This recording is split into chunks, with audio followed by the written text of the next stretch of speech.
Esco, and this is the show, call it How I See It.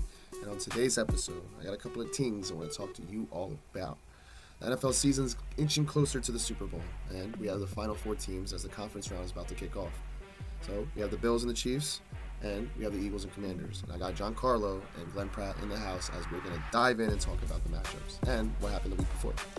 Second take, I'm going to wrap up what happened in the national championship game. Ohio State won, and I have to talk about it. And finally, I have Kenny Blake in the house as he's going to drop his final two picks for the conference round. You don't want to miss out on this action-packed episode. And we're back. And look who we have in the house for this championship round of football. I got Glenn. How you doing, G? Yo, what's good? It's always nice to hear from Joffey because it's time to call it how I see it. Let's get it, fellas. How you doing, JC? How you doing? This is what I've been clamoring for, and I can't wait. Yes, definitely. I'm excited for this round.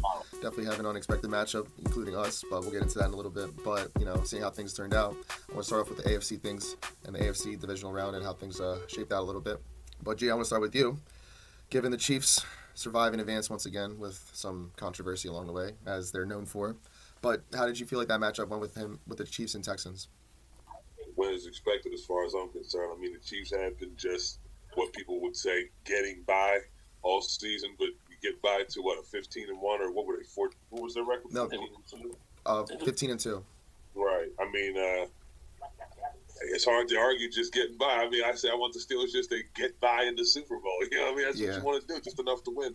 They're beating the competition that's in front of them. Right. And you got to give them props for that. Right. So, the penalty stuff, the stuff that they talk about with Mahomes and the way the Chiefs are getting treated by the officials, I mean, it's hard to deny. Yeah. I mean, from what we see, I heard this. I showed you the thing with Rich Eisen, talking about reviewing every 15-yard penalty.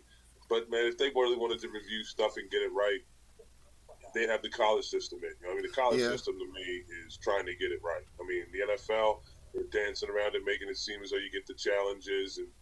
And they got this replay assist now. So, there are ways to make things right if the NFL wanted to. It seems like they're picking and choosing when they want to review things. So, it's the NFL Chiefs have benefited. Yeah, they have benefited, though. And yeah, for sure, dude. For sure. There's no denying it. Everybody sees it. When everyone's calling it out and seeing it the way it is, especially in terms of, the referees and being able to control and manipulate stipulations or situations, it's definitely coming to light a lot, especially under this team. And especially when the team didn't have one penalty last week. That's freaking mind-blowing.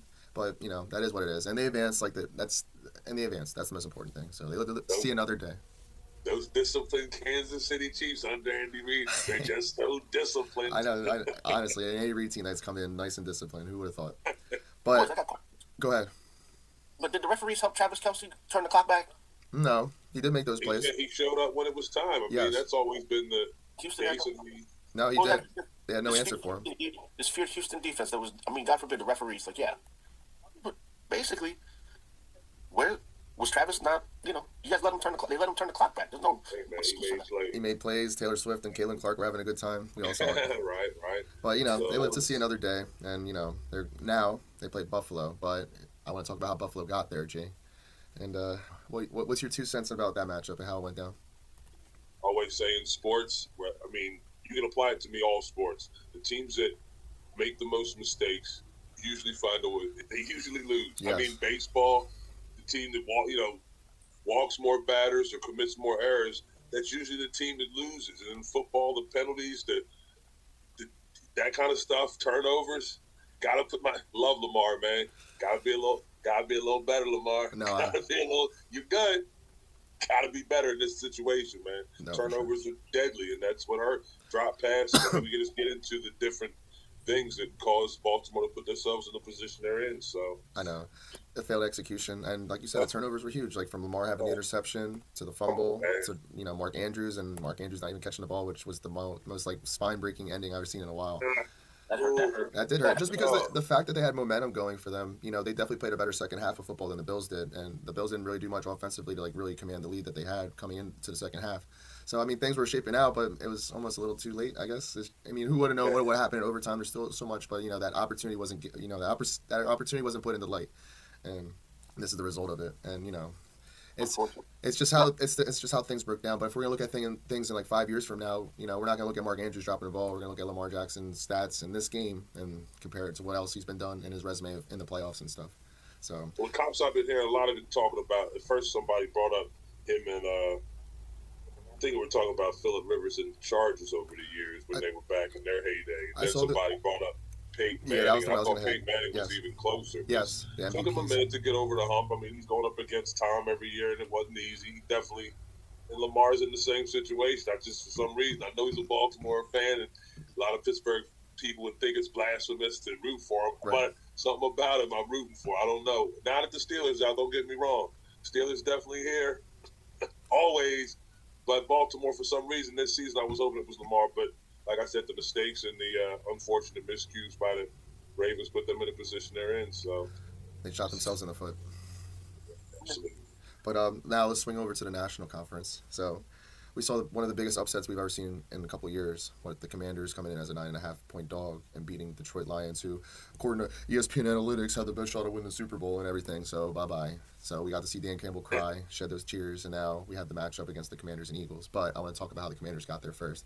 So JC, you got your matchup. Now I want to hear your other side of that. So how did you feel about this matchup? I liked it. I mean, like I said last week, my heart said Commanders, but my brain said Lions. But it seems like my heart and my wallet were correct. Yeah. I mean, they're on a roll right now. Yeah, right. Thank you, Wash. I appreciate you for 1 week. But it's, you can't stop momentum. And I think the injuries to Detroit's defense finally caught up to him. Aiden Hutchinson missing. Like, that's huge. Yeah, for sure. Ain't no denying that. And Jared Goff, who? Mistakes, man. He reverted back to the LA Goff. And it's not like he didn't have the weapons. Montgomery returning, Gibbs playing all world. Amon-Ra St. Brown, Jamison Williams, Sam Laporta made an amazing catch. Yeah. But ultimately, I think the injuries to the defense caught up, and I think that I just think Washington called and played a perfect game. They did, honestly. They did nothing wrong. No, they marched down the field like it was nothing. What happened to all Detroit's physical discipline tackling in the secondary? Kirby Joseph, Brian Branch, where were they? No, Nowhere. They were honestly, too big in the dust by Terry McLaurin. I know Kirby Joseph probably had one of the worst games I've ever seen him play. Honestly, I mean, he already caught a lot of heat. I know a lot of people don't like him because of his tactics of tackling and stuff, but he really had a horrible game, from the penalties to that miscue with the screen pass to McLaurin and everything. It was just really bad. From what I saw here, I just don't understand why Ben Johnson and the Detroit Lions got away from running the ball. I mean, like, running the ball is so crucial, and that's been their bread and butter all year. So my thing is, yes, Washington was able to take advantage of these miscues, but how these miscues have happened because Jared Goff had the ball in his hands, and we've all known Jared Goff is good to have games where he turns the ball over a lot.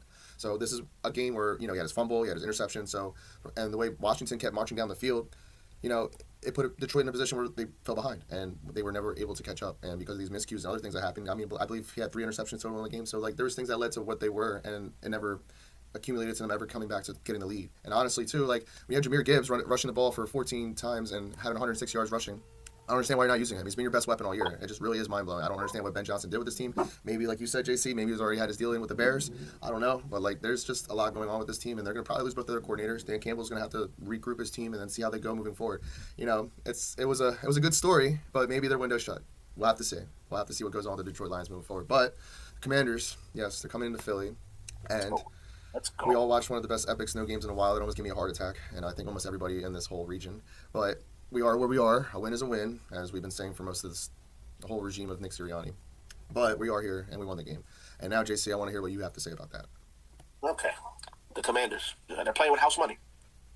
They're in an improbable position, Right. But we're in a position where, they lost their best offensive lineman last week. Yes.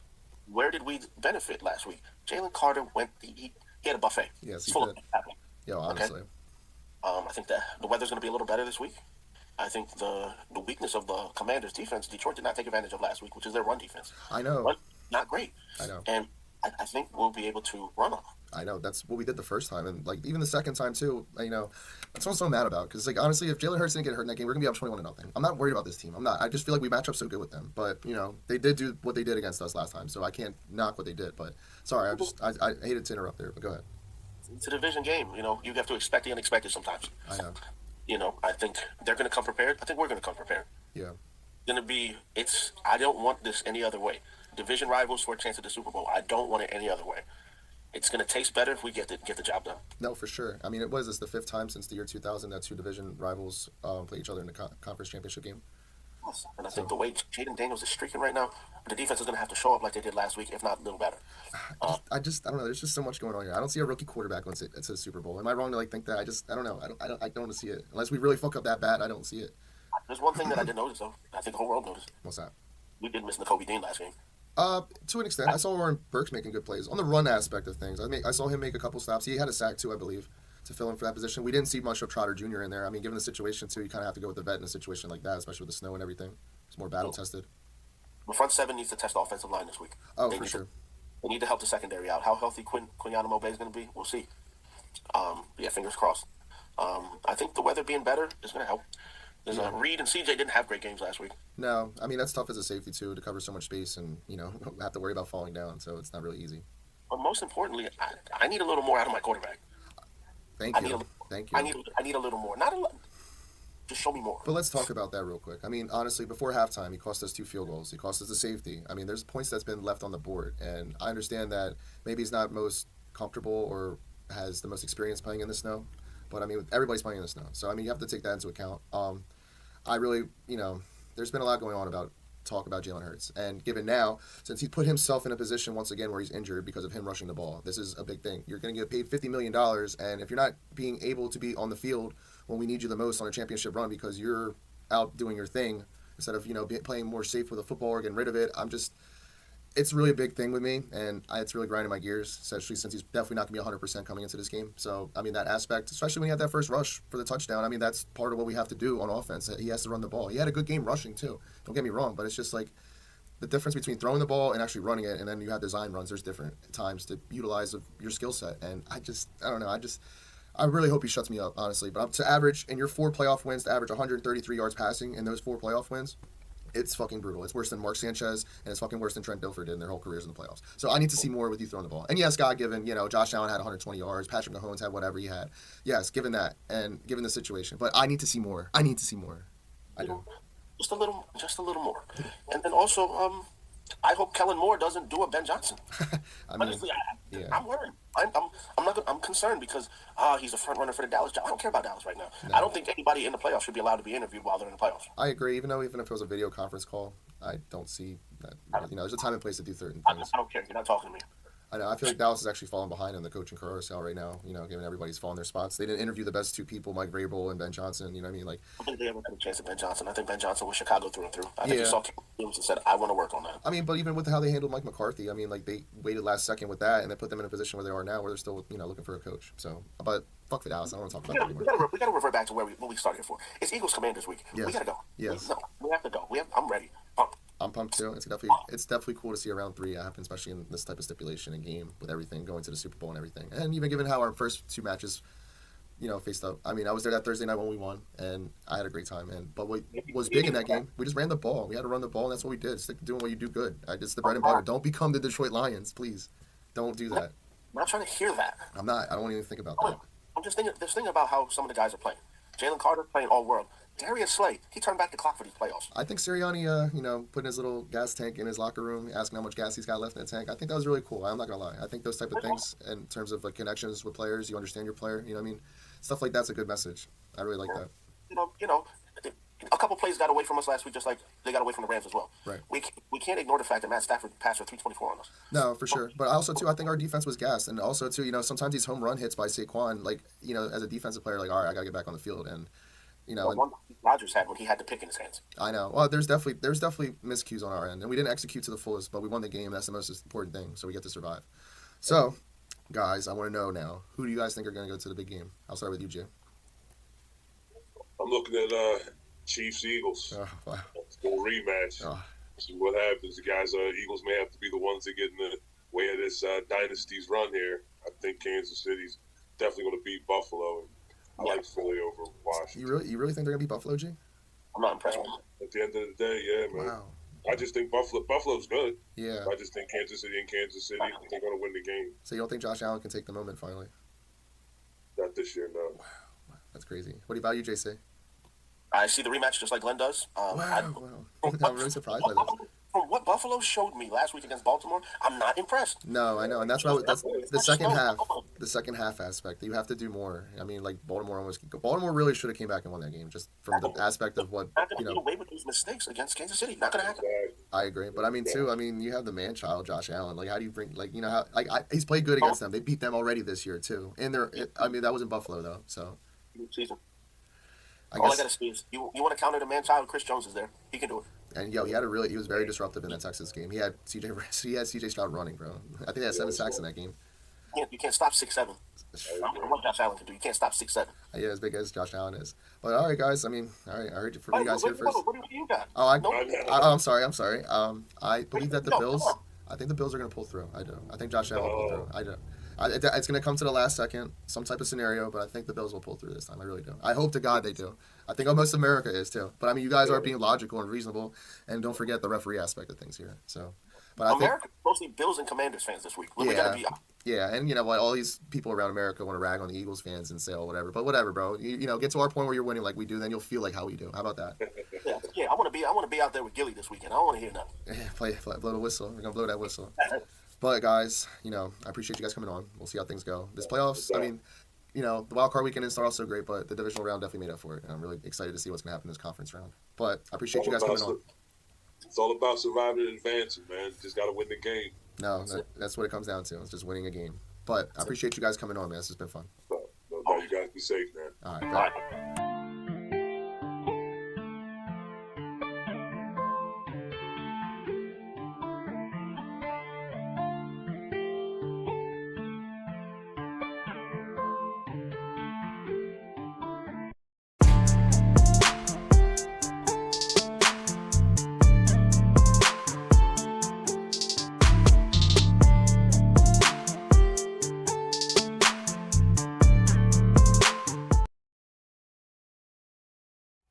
So here we stand. The college football season is finally over, and Ohio State, the Buckeyes, are the champions. Yes, they won the college football playoff, the first one, and they really were on a warpath, and they dominated every team they played, for the most part. Yes, their loss to Michigan definitely lit a fire under their ass that led them to go on this warpath. From going through Tennessee, through going through Oregon, and then even going through Notre Dame. They won each game by double digits, and they won so very convincingly. Their offensive prowess, led by Will Howard and their running backs and their receivers, was unmatched. It really was. They were completely in a league of their own, and it even showed in the national championship game when they played Notre Dame.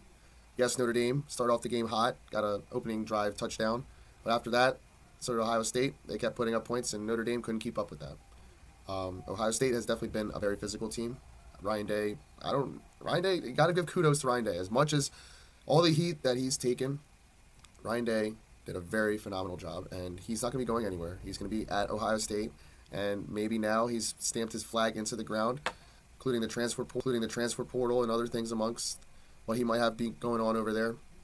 They're in the right direction, and I think a lot of the Ohio State fans now can forgive Ryan Day for losing to Michigan, even if it was back-to-back years. So, yes, they played a phenomenal game. Will Howard played flawless, very accurate. Definitely helped out his draft stock moving forward.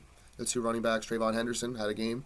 Even their transfer running back from Mississippi State, their number 2 back, Judkins, had a great game too. The receivers, everybody just improved their stock. We all know about Jeremiah Smith and how many more years he's going to be at Ohio State and just running game. And then they also have their number 2 receiver, Nduka, who could possibly be a first to second round pick now. So they have weapons. Their defense came to play. Sawyer was a very good player and everything. He made a play, a couple plays actually. And everything from their corners to everything we know about Ohio State. We always know about them bringing in 4-star recruits and everything. So we already know that they have the talent.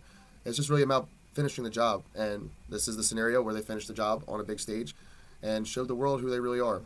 This is their third, I believe, national championship in this college football playoff era. And Ryan Day has finally proven to be a good successor to Urban Meyer. No more firing. No more all this talk about getting him out of town. He has definitely solidified himself in Columbus and Ohio State moving forward for many years to come. His recruiting's been a prowess, and it's been unmatched. So they're going to keep bringing in talent, and they're definitely going to be in a spot where they can contend for a national championship for years and years to come. So yes, it's definitely a team to watch out for in the future. Also, a big kudos to a former Eagles coach. Not that I really like the man, but I have to give him kudos, especially since the way his journey has bounced around since the departure from the Philadelphia Eagles. But Chip Kelly has made a name for himself offensively, and he'll always be one of the best offensive-minded coaches in college football history. As the offensive coordinator at Ohio State, they put up points amongst points. They scored 30 points every game in this college football playoff, and that's all kudos to Chip Kelly.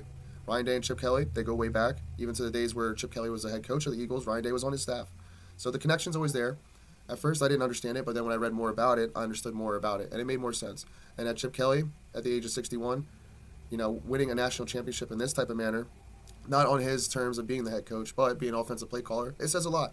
And I definitely think this solidifies him and his legacy and his resume as being one of the best offensive-minded coaches in college football history. He's bounced around from different programs, helped out a lot of kids, and brought out talent in areas where it really didn't even look like it could have been brought out of. His creative mindset and play calling, even though in the NFL it didn't work out too well, or at least people caught on to it.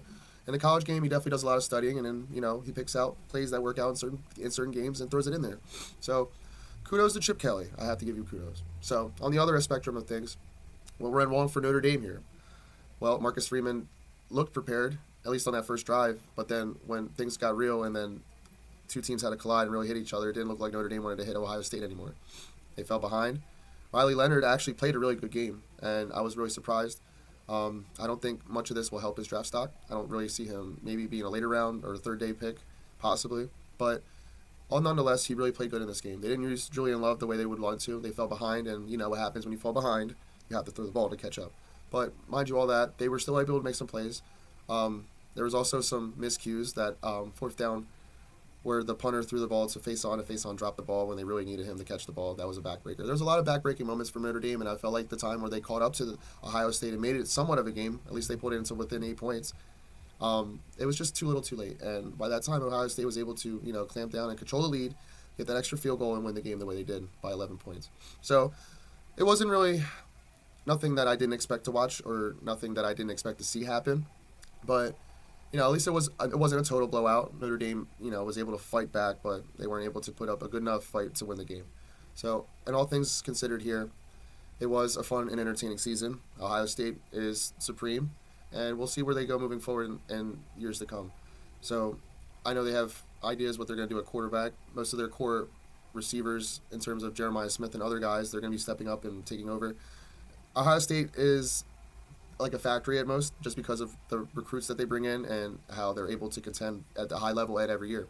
I actually think they are more consistent now than the SEC, or at least teams like Alabama, seeing how Alabama changed, their regime from Saban to DeBoer, and DeBoer having a bad year. Well, not a total bad year, but, for where they were, it was kind of a disappointment. At least the people in Alabama would go and say that. So Ohio State right now is on top of the college football world. So we'll see how things moving forward with Ryan Day and the gang. But as much as I used to clown Ryan Day and his fake beard, I have to give credit to the guy. And oh my God, my guy looked really tired. I've never seen somebody so tired over an amount of preparation and game work and everything. But like I said, at the end of the day, he reigns supreme, and Ryan Day deserves his kudos. And the Ohio State program is definitely a program to be reckoned with in years and years to come. So we'll keep an eye out on that. But overall, for the college football playoff, I think it was a success. I think the reseeding will have to come into light just because of teams like Boise State and Arizona State and conference championships. I think some of this is going to have to get switched around, where the best teams are the best seeds, and I think that's what's really going to have to happen. But there'll always be some controversy and politics involved in this that we won't understand or really be able to comprehend. So, all things considered, though, the way this was set up for first year, I'm very excited to see this more. And, we know that this was created because of a money idea, so possibly more teams will come in, and, we'll talk about how big of that monster comes later on down the line. But, at the end of the day, good football was played, and you have to tip your hat to Ryan Day and the rest of the Ohio State Buckeyes. As much as I don't like them, like Bryce Harper or LeBron James, I have to give them kudos. So kudos to you.